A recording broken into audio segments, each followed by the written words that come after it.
De toutes les femmes de la Bible, Marie est certainement la plus célèbre. Mais qui était-elle exactement?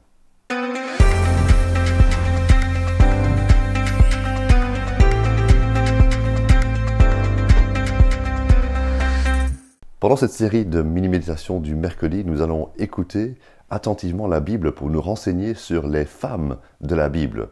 Il y en a trop évidemment pour faire cela en un mois, mais on va commencer par Marie. Qui était-elle exactement? Dans l'Évangile, nous lisons que Marie était une femme croyante, une femme fidèle, une simple femme fiancée qui suivait le Seigneur et qui voulait faire sa volonté. Elle ne se doutait pas qu'elle allait recevoir l'honneur le plus grand d'être la maman du bébé qui serait le sauveur du monde, le Fils de Dieu lui-même, Jésus-Christ.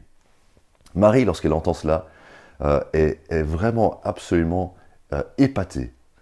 Elle voit que Dieu a un projet pour sa vie qui dépasse de loin ce qu'elle avait imaginé. Et ses propres mots, les mots de Marie, nous aident à comprendre qui elle était précisément. Écoutez ce que le docteur Luc a enregistré dans son évangile, l'évangile de Luc, en parlant de la prière de Marie elle-même. Luc chapitre 1, verset 46. Marie dit « Mon âme célèbre la grandeur du Seigneur, et mon esprit se réjouit en Dieu, mon Sauveur, parce qu'il a porté le regard sur son humble servante. » On entend là que Marie se considère comme une humble servante. Marie a en fait la juste perspective parce qu'elle glorifie Dieu. Elle magnifie Dieu. Ces paroles sont devenues célèbres parce que le mot latin « magnificat » est devenu le mot qui résume un petit peu cette prière. Elle magnifie Dieu. Ce n'est pas que Dieu est petit et qu'elle met la loupe sur Dieu, mais plutôt que Dieu est grand, immense, et que Marie, dans son âme et dans ses paroles, veut refléter la grandeur de son Dieu. Elle reconnaît qu'elle n'est pas au centre de l'histoire, mais que Dieu lui-même est au-dessus de tout.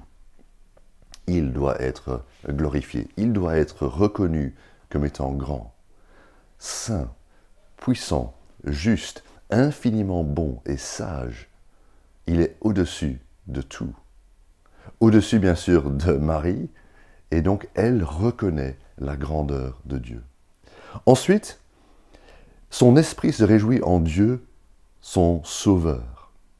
Marie reconnaissait qu'elle avait besoin d'être sauvée. Elle était en fait comme nous, une simple croyante, une femme qui avait ses propres péchés et qui devait être pardonnée. Elle avait besoin de salut et elle a trouvé que Dieu était son sauveur. C'est pour cela qu'elle se réjouit. Elle sait que Dieu est le sauveur de tous ceux qui se confient en lui, hommes et femmes, quoi que nous ayons fait, quel que soit notre arrière-plan, nous pouvons être sauvés par ce Jésus que Marie a porté. C'est un exemple pour nous que nous puissions aussi magnifier Dieu et le louer parce que nous avons trouvé en lui la joie de trouver notre Sauveur.